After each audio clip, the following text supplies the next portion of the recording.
harvest a few crops from this grow bed. We have kangkong and pak choy, different types of pak choy. So for now, we are going to harvest the kangkong. So let's come over here and take a look. Okay, so we have this kangkong. They are ready to harvest. They are about 20 plus days old, and we're going to show you two methods of harvesting.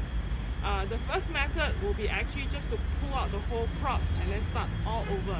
The second method is called cut and grow, which will cut at a certain distance above the soil and let the plant push out new shoots. Okay, so I'm just going to show the second method first, then we do the first method. Okay, so let's zoom in over to here.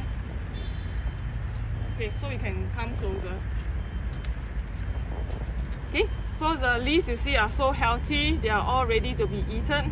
So what we do is that for the cut and grow method, we'll go to we'll look at the base of the crop, so you can see the soil. Can you see the soil in the stem here? Okay, so we're gonna cut about maybe 8 cm above the soil. Okay, so we're gonna cut somewhere here.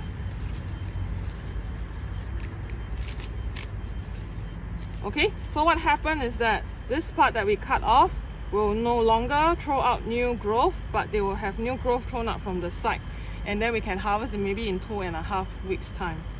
Okay.